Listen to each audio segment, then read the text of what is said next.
بسم اللہ الرحمن الرحیم۔ السلام علیکم جی۔ حضوری پیٹر کی طرف پھر آپ کے پاس حاضر ہوں۔ نشست میں اپنی ایک ہی رکھتا ہوں، اور پھر بھی پہلے بھی آپ کو بتایا کہ پیچھے میں کسی قسم کی کوئی پکچرز وغیرہ نہیں چلاتا، کیونکہ میرا مقصد ہوتا ہے کہ آپ مجھے آمنے سامنے بیٹھ کے سنیں، تاکہ اگر میں 50 چیزیں بتاتا ہوں تو اس میں کم از کم 10 تو آپ کے دماغ میں گھسیں گی نا۔ اس لیے میری کوشش ہوتی ہے میں آمنے سامنے آپ سے بات کروں۔ حالانکہ میں نے کافی وظیفے بتائے ہیں، لیکن لوگوں کی پھر بھی یہ خواہش لوگوں کی ہے جی آپ ہمیں نا کہ 8-10 اور وظیفے بتائیں جو کہ آسان بھی ہوں، اور جس سے ہمیں تنگ کرنے والے یعنی ہمارے دشمن وغیرہ ہیں ان کا بٹھا بیٹھ جائیں اور ہماری زندگی میں سکون آئے۔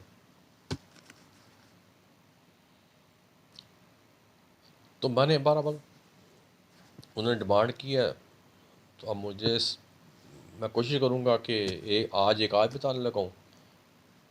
تو 5-6 اور بھی ڈفرینٹ قسم بتا دوں، لیکن میری کوشش ہوتی ہے کہ میں چھوٹے سے چھوٹا وظیفہ بتاؤں تاکہ آپ کو آسانی ہو، مشکل بھی نہ ہو۔ تو میں نے آپ کو بتایا تھا کہ میں یہ چینل جو ہے نا ہمارا حضوری بیٹھک، اس میں بزرگان دین کا بھی ذکر میں کرتا ہوں، وظیفوں کا بھی کرتا ہوں، اور جو لوگوں کی خواہشات ہوتی ہیں جیسے جنات کے متعلق وہ بھی بتایا۔ پھر لاہور کی جو تاریخی عمارتیں ہیں، جیسے پیچھے میں نے اس کی کالی ماتا کا بھی آپ کو بتایا تھا۔ حالانکہ اندرون شہر میں ایک اور بہت مشہور اور پاپولر قسم کا مندر ہے شیوا جی کا، تو ان شاء اللہ اس کے متعلق بھی میں آپ کو بتاؤں گا، کیونکہ جو بھی ہے ہسٹری تو پتہ ہونی چاہیے نا۔ اب یہ دشمنی کے حساب سے جو میں اب آپ کو وظیفہ بتانے لگا ہوں نا، یہ بہت ہی ظالم قسم کا وظیفہ ہے۔ میں پہلے بھی کہہ چکا ہوں کہ قرآن پاک ہی ایک ایک ورڈ ہی ظالم، رزلٹ اس کا ظالم ہے جس نیت سے بھی کریں گے۔ لیکن اگر یہ آپ جو میں وظیفہ کر رہا ہوں، اس سے یہ آپ کو فائدہ ہوگا کہ دشمن آپس میں ہی ایک دوسرے کے ساتھ گتھم گتھا ہو جائیں گے، ایک دوسرے کو نوچیں گے، اور آپ کی طرف سے دھیان ہی ہٹ جائے گا۔ یہ وہ وظیفہ آپ کو بتانے لگا ہوں۔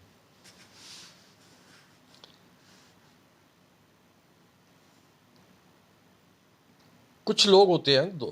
ہمارے دوست ہیں جو کہ خود بدلہ نہیں لے سکتے، اتنی ہمت ہی نہیں ہے، اتنی قوت نہیں ہے، پیسہ نہیں ہے، اتنے تعلقات نہیں ہے کہ بدلہ لے سکیں۔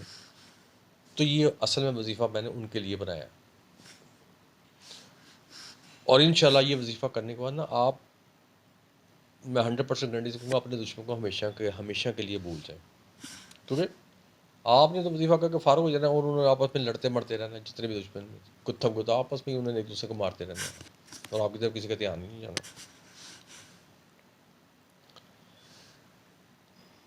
اب میں وظیفے کی طرف آتا ہوں، اور یہ وظیفہ جو ہے نا یہ قرآن پاک کی ایک چھوٹی سی آیت ہے، اس کا وظیفہ ہے، بس چھوٹی سی آیت کا وظیفہ ہے۔ اور انشاءاللہ یہ کرنے کے بعد آپ کے جتنے بھی دشمن ہیں وہ خود ہی برباد ہو جائیں گے۔ آپ کو کچھ کہنے یا کرنے کرانے کی ضرورت نہیں، نہ جذباتی ہونے کی ضرورت ہے۔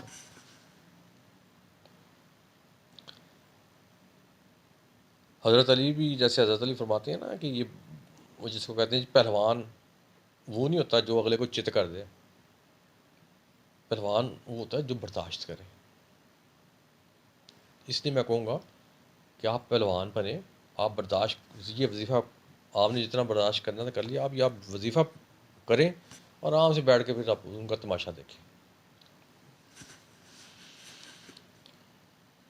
اور اس سے کیا ہوگا، اللہ تعالیٰ آپ کی زندگی میں نا سکون بڑا پیدا کر دے گا، کیونکہ ظاہر ہے دشمنوں کا آپ کی طرف سے دھیان ہی ہٹ جائے گا۔ اب ماہ رمضان کا مہینہ ہے، آپ لوگوں کو چاہیے گا آپ اس مہینے میں عبادتیں کریں، نمازیں پڑھیں، دعائیں میکسیمم مانگیں، جتنی مانگ سکتے ہیں، زیادہ سے زیادہ نیکی کریں۔ نیکی میں کیا آتا ہے، صدقات آ جاتے ہیں، مختلف قسم کے آتے ہیں، وہ کریں۔ کسی کو راشن ڈال دیا وہ ڈال دیں، رمضان میں یہی کر سکتے ہیں، کسی کی بیٹی کی شادی ہے اس پہ کوئی کنٹریبیوٹ کر دیا۔ تو یہ چیزیں ہیں جو اللہ تعالیٰ، جن سے اللہ تعالیٰ خوش ہوتے ہیں، جب اللہ تعالیٰ خوش ہوتے ہیں تو پھر آپ کو بھی بڑا کچھ عنایت فرمائیں گے، بلکہ وہ ہمیشہ ہی فرماتے رہتے ہیں۔ لیکن ویسے خوش ہوں تو خوشی میں تو بندہ پتہ نہیں کیا کیا کر جاتا ہے پھر۔ اب میں ڈائریکٹ اس وظیفے کی طرف آ رہا ہوں۔ آپ نے نا اس وظیفے کو نماز عشاء کے بعد کر دیں، اس سے پہلے نہیں کرنا۔ جب نماز عشاء آپ پڑھ لیں، سلام پھیر لیں، دعائیں شعائیں اپنی کر لیں، اور وہیں بیٹھے بیٹھے آپ نے یہ جو میں چھوٹی سی آیت بتا دوں گا نا، یہ آپ نے 500 دفعہ پڑھنی ہے۔ ہارڈلی 2 سے 3 منٹ لگ جائیں گے، 5 منٹ، اتنے منٹ لگیں گے، اس سے زیادہ نہیں لگیں گے، لیکن مسئلہ تو ساری عمر کے لیے سالو ہو جائے گا نا۔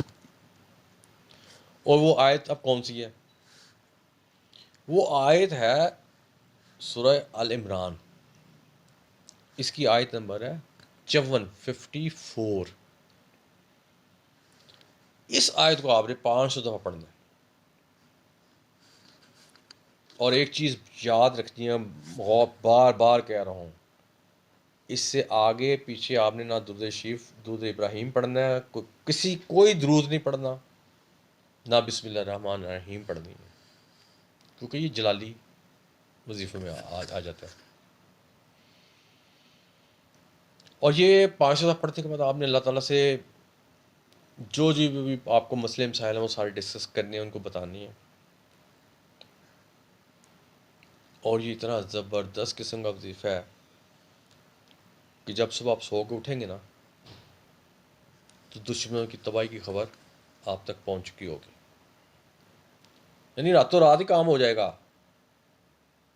صرف آپ نے ایک دفعہ عشاء کے بعد پڑھنی ہے، جب پڑھ کے دعا اللہ تعالیٰ سے سارا کچھ اللہ تعالیٰ کے سپرد کر کے سو جانا ہے، صبح اٹھیں گے رزلٹ آپ کے سامنے ہوگا۔ لیکن میں پھر ہمیشہ یہی کہتا ہوں کہ جب اس قسم کے جب جلالی جو وظیفے ہوتے ہیں، یہ اس وقت کرنے چاہیے جب آپ حق پہ ہوں، کیونکہ اگر حق پہ نہیں نہ ہوں گے تو پھر اللہ تعالیٰ ناراض ہوتے ہیں کہ یہ میرا بندہ میرے ہی بندے کو تکلیف دے رہا ہے۔ تو اگر آپ حق پہ ہیں تو اس میں کوئی عرض نہیں ہے، اور اگر آپ حق پہ ہیں تو آپ کو میں یہی کہوں گا کہ آپ نے یہ جو وظیفہ میں نے بتایا ہے، اس کو پورے یقین کے ساتھ پڑھنا ہے، یقین کے ساتھ پڑھ کے، اور اس کے بعد جب آپ سو جائیں گے، اور جب آپ کی ماشاءاللہ خیر سے صبح نیند کھلے گی، اٹھیں گے آپ، تو آپ کے اپنے دشمنوں کی بربادی کی خبر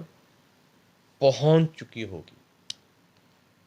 تو یہ وہ وظیفہ تھا چھوٹا سا، جو آپ نے کہا تھا کہ 2 4 5 ایسے چھوٹے چھوٹے وظیفے بتائیں، تو ان میں سے میں نے ایک آج آپ کو یہ بتا دیا۔ تو اب بات وہی آ جاتی ہے حق کی، کیونکہ اللہ تعالیٰ کی ذات واحد ذات ہے جس کو ہم نے ناراض تو کرنا نہیں ہے۔ اگر ہم جس کے لیے آپ یہ کر رہے ہیں وہ بھی آپ بھی اللہ تعالیٰ کے بندے ہیں، مخلوق ہیں، بندے ہیں، لاڑلے بندے ہیں، اور جس کے لیے ہم نے کرنا ہے وہ بھی ظاہر اللہ تعالیٰ کا لاڑلا بندہ ہی ہے۔ تو اس لیے اگر تو آپ حق پہ ہیں، پھر تو آپ نے اس کو 100% لازمی کرنا ہے، اور یہ نہیں کہتے اس کا رزلٹ ہفتے بعد آئے گا، 2 ہفتے بعد، نہ، اس کا رزلٹ آپ رات کو سوئیں گے، صبح تک اس کا رزلٹ آ چکا ہو۔ اور جب اس کو آپ کوئی بھی، یہ نہیں کہ یہ ضروری ہے نہیں، یہ وظیفہ آپ کوئی بھی وظیفہ جو بھی کریں نا، اس کو آپ نے پراپر ایک ایمانداری سے اور ایک اپنا ذہن بنا کے پختہ ایمان سے پڑھنا ہے۔ اور یاد رکھیں، حضوری بیٹھک میں آپ کو جتنے بھی وظیفے ملیں گے نا، اس سے آپ کو کوئی نہ کوئی فائدہ ہی ہوگا، نقصان والا آپ کو نہیں ہوگا، کیونکہ وہ جو آپ کو سارے وظیفے بجائے جاتے ہیں اس کی تحقیق ہونے کے بعد آپ تک پہنچائے جاتے ہیں۔ تو اس لیے میں آپ کو کہوں گا کہ یہ جو آپ کو وظیفہ بتایا گیا سورہ، دوبارہ پھر اس کو ریپیٹ کر دیتا ہوں کہ عشاء کی نماز کے بعد آپ نے اس کو پڑھنا ہے، 500 مرتبہ پڑھنا ہے، اور سورہ ال عمران کی آیت نمبر 54 ہے، چھوٹی سی آیت ہے، اس کو آپ نے 500 مرتبہ پڑھنا ہے۔ پڑھنے کے بعد اللہ تعالیٰ، اور پڑھ لینا، ٹھیک ہے۔ پھر ایک چیز ریپیٹ کرنے لگا ہوں، اس سے پہلے یا بعد میں آپ نے نہ درود ابراہیم، کسی قسم کا کوئی درود نہیں پڑھنا، نہ بسم اللہ الرحمن الرحیم پڑھنی، جلالی ہے نا اس لیے کہہ رہا ہوں، بالکل نہیں پڑھنی یہ چیز، یہ آپ کے حق میں نہیں جائے گی۔ اور اینڈ پہ پھر ریپیٹ کرنے لگا ہوں، اگر آپ حق پہ ہیں تو یہ وظیفہ لازمی کریں، وظیفہ کر کے رات کو عشاء کی نماز کے بعد آرام سے پرسکون ہو کے سو جائیں، اور جب آپ صبح آپ اٹھیں گے تو نتائج آپ کے سامنے ہوں گے۔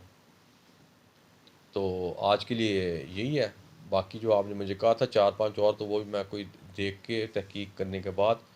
ان شاء اللہ وہ بھی آپ کو پہنچاؤں گا، اور اس کے بعد پھر بزرگان دین کا بھی کچھ بتاؤں گا، جیسے میں نے شاہ جمال شاہ کمال 2 بھائی تھے ان کا بتاؤں گا آپ کو، پھر کچھ اپنی تاریخی بتاؤں گا، جیسے میں نے کالی ماتا کا آپ کو بتا دیا، لیکن وہ ایک ان کا ایک اور ہے بھگوان، تو ابھی میں نے نام بھی لیا تھا، شیوا جی شاید تھا ایسا، تو ان کے متعلق بھی آپ کو ڈیٹیل سے بتاؤں گا، کیونکہ یہ دو ہی لاہور میں نا، ایک شیوا جی کا تھا اور ایک وہ تھا، یہ بڑے پاپولر قسم کے تھے، اور اس وقت ان کے زیوروں سے لدے ہوئے تھے۔ اب خیر آپ کا دور تو ہے نہیں، اب تو ویسے ہی بندہ جاتے جاتے اپنا زیور کھوا بیٹھتا ہے، وہ تو پھر اور دور تھا، تو ہندوؤں کا دور تھا، ہندوؤں کا علاقہ تھا، تو اس کی پروٹیکشن بھی ہوتی تھی، پجاری بھی ہوتے تھے، اور بھی ان کے بڑے وہاں ہوتے تھے، خدمت گار ہوتے تھے، اور کئیوں کی ذمہ داری ہی یہی تھی کہ جو انہوں نے زیور پہنا ہوا ہے یا جو پہنایا ہو اس کی حفاظت کرنی ہے۔ تو انشاءاللہ یہ ساری چیزیں میں آپ سے ڈسکس کروں گا۔ تو اب میں آپ سے اجازت چاہوں گا، اللہ حافظ۔